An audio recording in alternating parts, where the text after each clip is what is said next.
Senhor Secretário-Geral das Nações Unidas, Antônio Guterres, senhores chefes de Estado e de Governo e demais chefes de delegação, senhoras e senhores, é uma honra abrir novamente a Assembleia Geral das Nações Unidas. Venho aqui mostrar o Brasil diferente daquilo publicado em jornais ou visto em televisões. O Brasil mudou e muito depois que assumimos o governo em janeiro de 2019. Estamos há 2 anos e 8 meses sem qualquer caso concreto de corrupção.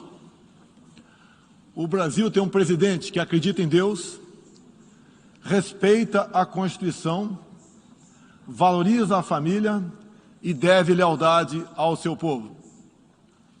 Isso é muito. É uma sólida base se levarmos em conta que estávamos à beira do socialismo.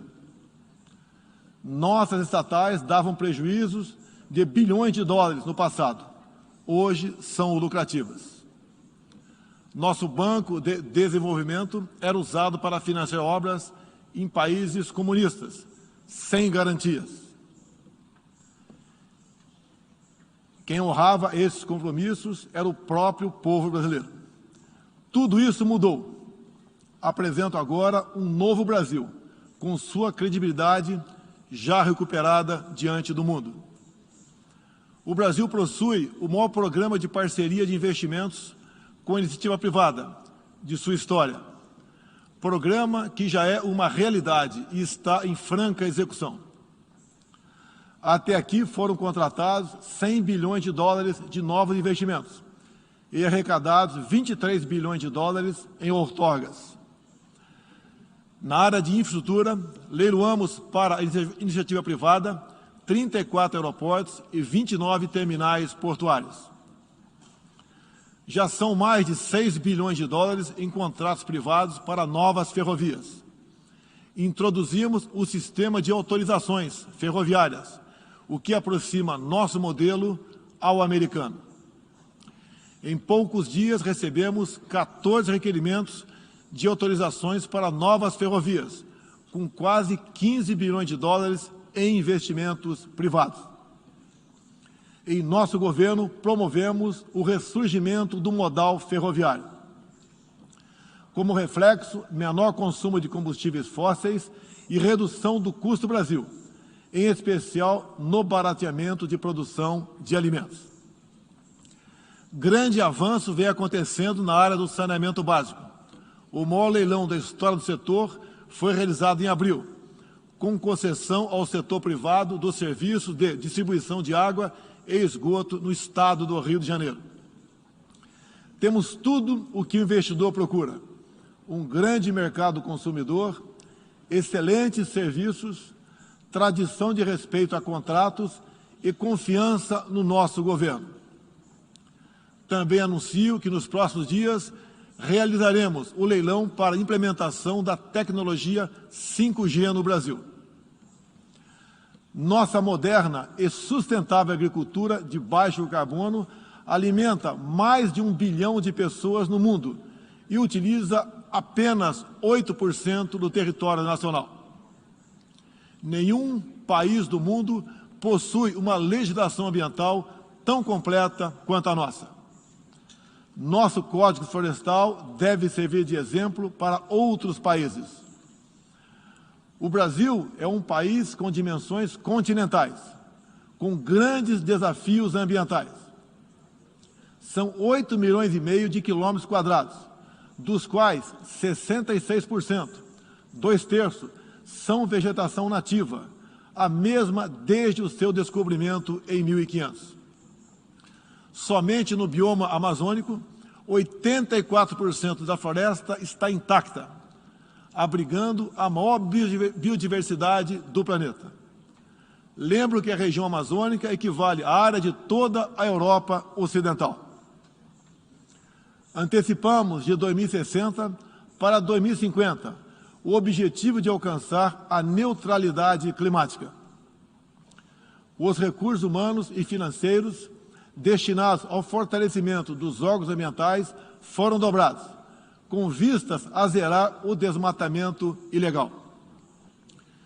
E os resultados desta importante ação já começaram a aparecer. Na Amazônia, tivemos uma redução de 32% do desmatamento no mês de agosto, quando comparado a agosto do ano anterior. Qual país do mundo tem uma política de preservação ambiental como a nossa? Os senhores estão convidados a visitar a nossa Amazônia. O Brasil já é um exemplo na geração de energia, com 83% advinda de fontes renováveis. Por ocasião da COP26, buscaremos consenso sobre as regras do mercado de crédito de carbono global. Esperamos que os países industrializados cumpram efetivamente seus compromissos com o financiamento de clima em volumes relevantes. O futuro do emprego verde está no Brasil. Energia renovável, agricultura sustentável, indústria de baixa emissão, saneamento básico, tratamento de resíduos e turismo. Ratificamos a Convenção Interamericana contra o Racismo e formas correlatas de intolerância.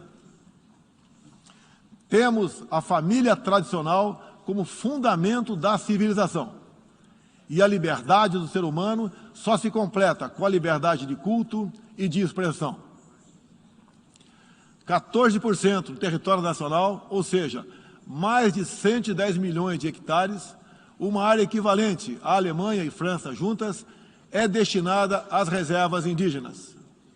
Nessas regiões, 600 mil indígenas vivem em liberdade e cada vez mais desejam utilizar suas terras para agricultura e outras atividades. O Brasil sempre participou em missões de paz da ONU, de Suez até o Congo, passando pelo Haiti e Líbano. Nosso país sempre acolheu refugiados. Em nossa fronteira com a vizinha Venezuela, a operação acolhida do governo federal já recebeu 400 mil venezuelanos deslocados devido à crise político-econômica gerada pela ditadura bolivariana. O futuro do Afeganistão também nos causa profunda apreensão. Concederemos visto humanitário para cristãos, mulheres, crianças e juízes afegãos. Nesses 20 anos dos atentados contra os Estados Unidos da América, em 11 de setembro de 2001, reitero nosso repúdio ao terrorismo em todas as suas formas. Em 2022, voltaremos a ocupar uma cadeira no Conselho de Segurança da ONU. Agradeço aos 181 países, em um universo de 190, que confiaram no Brasil. Reflexo de uma política externa séria e responsável, promovida pelo nosso Ministério das Relações Exteriores. Apoiamos uma reforma do Conselho de Segurança da ONU, onde buscamos um assento permanente. A pandemia pegou a todos de surpresa em 2020. Lamentamos todas as mortes ocorridas no Brasil e no mundo. Sempre defendi combater o vírus e o desemprego de forma simultânea e com a mesma responsabilidade. As medidas de isolamento e lockdown deixaram um legado de inflação, em especial nos gêneros alimentícios no mundo todo. No Brasil, para atender aqueles mais humildes, obrigados a ficar em casa por decisão de governadores e prefeitos e que perderam sua renda, concedemos um auxílio emergencial de $800 para 68 milhões de pessoas em 2020. Lembro que terminamos 2020, ano da pandemia, com mais empregos formais do que em dezembro de 2019, graças às ações do nosso governo com programas de manutenção de emprego e renda que nos custaram cerca de 40 bilhões de dólares. Somente nos primeiros 7 meses deste ano, criamos aproximadamente 1.800.000 novos empregos. Lembro ainda que o crescimento para 2021 está estimado em 5%.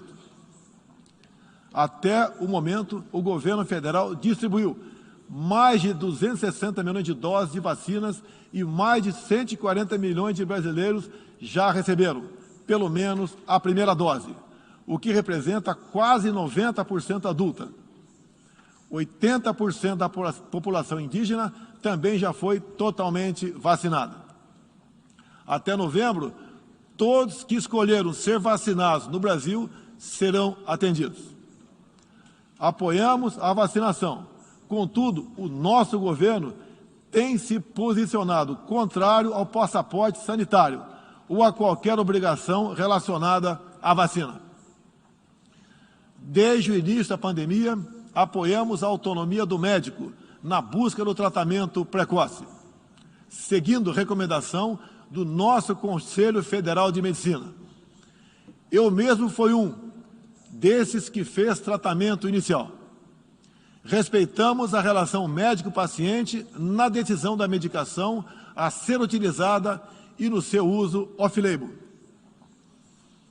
Não entendemos porque muitos países, juntamente com grande parte da mídia, se colocaram contra o tratamento inicial. A história e a ciência saberão responsabilizar a todos. No último 7 de setembro, data da nossa independência, milhões de brasileiros, de forma pacífica e patriótica, foram às ruas, na maior manifestação de nossa história. Mostrar que não abre mão da democracia, das liberdades individuais e de apoio ao nosso governo.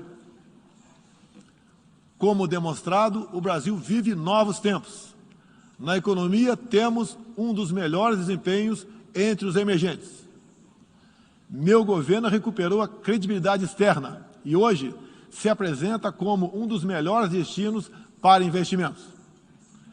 É aqui, nesta Assembleia Geral, que vislumbramos um mundo de mais liberdade, democracia, prosperidade e paz. Que Deus abençoe a todos.